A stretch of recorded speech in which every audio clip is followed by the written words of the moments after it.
जय हिंद दोस्तों, साधारण लोग धार्मिक हो सकते हैं किंतु आध्यात्मिक नहीं। धार्मिक होना और आध्यात्मिक होने में अंतर है। धर्म हमें अध्यात्म की ओर मोड़ता है और अध्यात्म हमें यूनिवर्स की सही जानकारी देता है। जो जानकारी हमको स्वयं मिलती है, जिसके हम स्वयं साक्षी होते हैं, हमें उसी पर विश्वास करना चाहिए। धर्म की कोई परिभाषा परिपूर्ण नहीं हो सकती। अध्यात्म का अर्थ अंधा विश्वास नहीं करना होता है।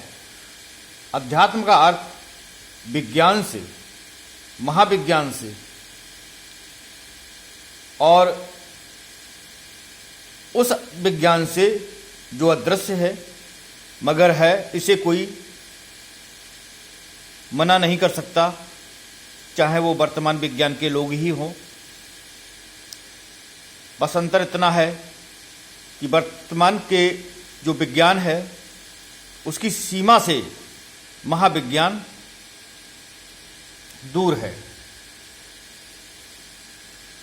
ये वह समय आ चुका है जब धर्म की सीमाएं तोड़कर अध्यात्म की ओर आना पड़ेगा, ताकि आप लोग अपने आप को सुरक्षित कर सकें। धर्म आपको सुरक्षित नहीं कर सकता। जिस धर्म पर आप आश्रित हैं वो धर्म आपको सुरक्षित नहीं कर सकता, क्योंकि आप अभी अध्यात्म की ओर नहीं आए हैं। धर्म ने हमें अध्यात्म की ओर मोड़ने के लिए प्रेरित किया है, मगर हम कर्मकांडों और अंधविश्वासों में वहीं उलझ गए। न तो हमने अपने आप को जानने की कोशिश की, न ही हमने सामाजिक परिस्थितियों का गहन अध्ययन किया। बस अपने जीवन को दौड़ में आगे बढ़ते ही चले गए। साथियों, एक चेतावनी देखकर जो नहीं चेते उनके लिए अपना समय व्यर्थ ना करो, क्योंकि यूनिवर्स ने हमें एक नहीं कईयों चेतावनियां दी हैं, मगर हमने अपने जीवन की दौड़ में उन पर ध्यान नहीं दिया। तब उसने एक हल्की सी चेतावनी बढ़ाकर दी तो हमारे सारे उद्योग धंधे, हमारा जीवन बदल गया। ये तो मात्र एक चेतावनी है, छोटी सी। अब जो होने जा रहा है वह बहुत ही भयानक है। क्यों है? इसको जानने के लिए आप विज्ञान का सहारा लें, आध्यात्म के माध्यम से उसको जानने की कोशिश करें। अंधविश्वास और कर्म कांडों में बिल्कुल ना पड़े, क्योंकि इनसे आपको ना लाभ था और ना लाभ है और ना ही कभी लाभ होगा।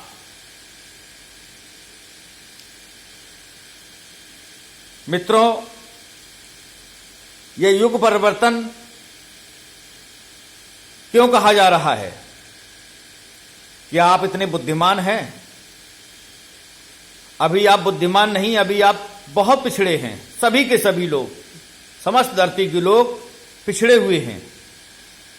बुरा लगता है, बुरा लगने दो, क्योंकि बुरा लगने से ही आपकी आत्मा जागेगी। अगर नहीं जागती है तो आप समझ लें आप पिछड़ों से भी अति पिछड़े हैं। भले ही आप चाहे साधारण व्यक्ति हो या किसी राष्ट्र के राष्ट्राध्यक्ष। साथियों, पृथ्वी की गति निरंतर चल रही है और हमारे यूनिवर्स के प्लैनेट्स अपनी जगह चेंज कर रहे हैं। इनको करने से होता क्या है? वाइब्रेशंस क्रिएट होती हैं। सही है? यदि आपको सही लगे तो इस वीडियो को सुने, और नहीं सही लगता है तो इस वीडियो को आप ना सुने, अपने समय को बर्बाद ना करें। साथियों, जो वाइब्रेशंस हमारे यूनिवर्स में अधिक सामर्थ्य वाली, यानी कि जिनकी फ्रिक्वेंसी अधिक है, वह जब हमारे चारों ओर और हमारे मस्तिष्क की मैग्नेटिक पावर क्षमता, यानी कि चुंबकीय क्षमता के माध्यम से उन वाइब्रेशंस को खींचा जाता है, आकर्षित किया जाता है, जिनसे कि हमारा पूरा मस्तिष्क जिस पर निर्भर है उसी अनुसार हमारे विचार आते हैं। इतनी सी बात जो नहीं समझ सकता वो ना तो आध्यात्मिक है, ना ही धार्मिक है, और वह अति पिछड़ा व्यक्ति है। इस बात को हम सभी आसानी से समझ सकते हैं। जो इसे नहीं समझना चाहते उससे यूनिवर्स को कोई फर्क नहीं पड़ता। वह निरंतर अपने नियत समय से कार्य करती चली जा रही है। जो कल था वो आज नहीं, जो आज है वो कल नहीं। हम इतनी सी बात नहीं समझ सकते क्योंकि समस्त मानवता पिछड़ी हुई है। यदि अग्रणी होते तो कल के अवतार पर निर्भर होने की बजाय अपने आप पर निर्भर होना प्रारंभ कर चुके होते। उस महामानव का जन्म यही सिखाने के लिए हुआ है, जो सीख जाएगा वही रहेगा, और जो सिर्फ उस महामानव के आने का इंतजार सोते हुए कर रहे हैं, वो नहीं बचेंगे। उनके लिए सुरक्षा का कोई भी साधन उनको नहीं प्राप्त होगा। इसलिए आप अपनी आत्मा को झकझोरें, जाग जाएं, तो परम ब्रह्मांडी चेतना के सत्संग में शामिल हो जाएं। अंधा आप जाने, आपका काम जाने, ये तो अलग बात है।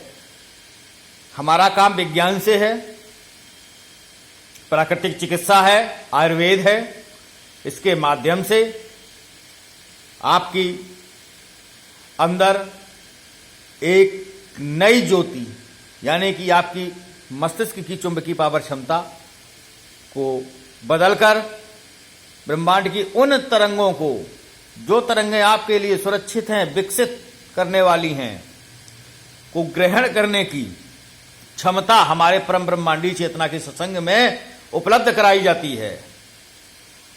और उसका एक चार्जेज होता है, एक नॉर्मल सा चार्ज है। चार्ज इसलिए कि उसमें लागत आती है, प्राकृतिक चीजों को संग्रहित किया जाता है, उसके बाद उसमें प्राण शक्ति का प्रवाह कराया जाता है। इन चीजों को करने में जो खर्च आता है, एक नॉर्मल सा खर्च है। उस खर्च को देने के लिए जो व्यक्ति तैयार हो वही सो रहा है। अभी हमारा लक्ष्य 501 लोगों को इस ऊर्जा से परिपूर्ण करने के लिए है। इसमें से हम 10 लोगों को कर चुके हैं और 491 लोगों के लिए हम प्रयास कर रहे हैं। दोस्तों, हमारा उद्देश्य क्या कमाना है, इससे किसी को कोई मतलब नहीं। समय आने पर ही जानने की कोशिश करें। साथियों, हम ये देखते हैं कि जब अध्यात्म की बात की जाती है तो उनके व्यूअर्स बहुत कम होते हैं। लोगों को आज की दौड़ की चकाचौंध वाली वीडियोस